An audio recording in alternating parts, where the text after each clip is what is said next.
সরকার পক্ষে revenue officer এবং additional deputy commissioner Mymensingh 26/12/1966 তারিখে নোটিশ প্রদান পূর্বক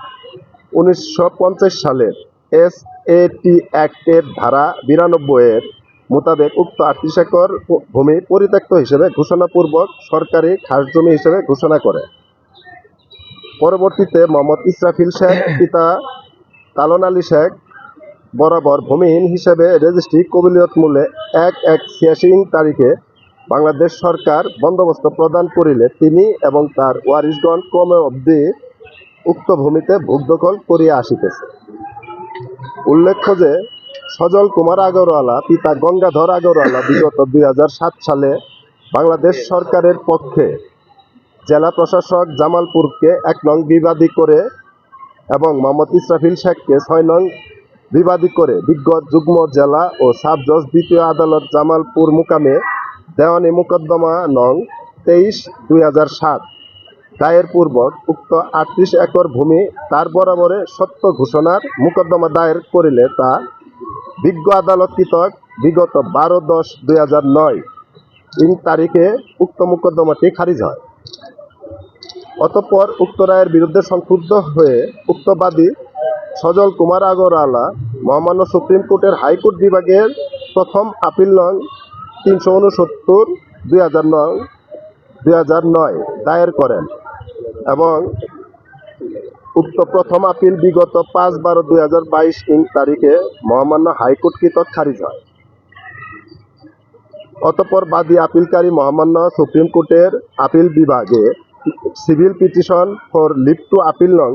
776/2023 দায়ের করিলে তা শুনানি অন্তে বিগত 29/11/2023 তারিখে মহামান্য আপিল বিভাগের পূর্ণাঙ্গ বেঞ্চে তা খারিজ হয়। এরপর উক্ত রায়ের বিরুদ্ধে মহামান্য আপিল বিভাগের সিভিল রিভিউ পিটিশন নং 56/2024 দায়ের করিলে 15/8/2024 তারিখে তাহাও আপিল বিভাগের পূর্ণাঙ্গ বেঞ্চে খারিজ হয়।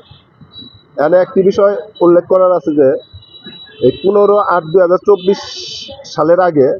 5 আগস্ট 2024 এই যারা আমার এই ভূমি দস্যু তারা আমার এই মার্কেটটা পুরাটা তালা মারে, পুরা দোকানটা বন্ধ করে তালা দিয়ে দেয় এবং 6 তারিখে ওপেনে 10টার থেকে তারা আমার বাসা লুটপাট করে। ওপেন যেটা অনেক সাক্ষী আছেই আছে, কিন্তু সেই সময় কোনো আইন না থাকার কারণে আমি আইনগত কোনো ব্যবস্থা নিতে পারি নাই। যেহেতু ইসরাফিল শেখ এর বরাবর উপরে উল্লেখিত 38 একর ভূমি বাংলাদেশ সরকার পক্ষে জেলা প্রশাসক জামালপুর বিগত 1/1/86 তারিখে সরকারি খাস ভূমিহীন হিসেবে রেজিস্ট্রি কবিলিয়ত মূল্যে প্রদান করেন এবং উক্ত আদালতের রায় মূলে মোহাম্মদ ইসরাফিল শেখ ও তার ওয়ারিশগণ ব্যতীত কেহ কোনো প্রকার হস্তান্তর করার অর্থাৎ বিক্রি বা হস্তান্তরজনিত কোনো প্রকার দলিল সম্পাদন করিলে তা আইনত অবৈধ এবং তা জাল জালিয়াতিতে পূর্ণ হইবে। উক্ত ভূমির এলে কেস নং 09/2022-23 এর ফরম ঘ যৌথ তদন্তের সময় যে দাগ নং 518 মোট জমি 38 একর হতে অধিগ্রহণকৃত জমি 23 একর ভূমি কমিকের একটি চিঠি পাই আমরা। সেই চিঠিতে আমাদের সবার নাম থাকার পরেও হঠাৎ করে আমরা দেখতে পারি 23 নং কলামে দেখতে পারি পিতার নাম মোহাম্মদ মিজানুর রহমান গং, পিতা লাল মাহমুদ স্বর্ণকার সাং বলদভরা এর নাম অন্তর্ভুক্তর আবেদন করা হয়েছে। এরপর আমরা তাদের যে নামজারির নাম্বার দেওয়া আছে দলিল নাম্বার, এটা নিয়ে আমরা খোঁজ দিয়ে দিই যে সম্পূর্ণ আপনার এই সৃজনকৃত এবং জালিয়াতির মাধ্যমে 28.5% ভূমি যারা বিগত মহামান্য সুপ্রিম কোর্ট, জজ কোর্ট, হাইকোর্ট, মহামান্য সুপ্রিম কোর্ট পর্যন্ত যারা মামলায় আপনার পরাজিত হয় এদের কাছ থেকেই এই ভূমি দস্যু মিজানুর রহমান পিতা লাল মাহমুদ, আজম পিতা লাল মাহমুদ,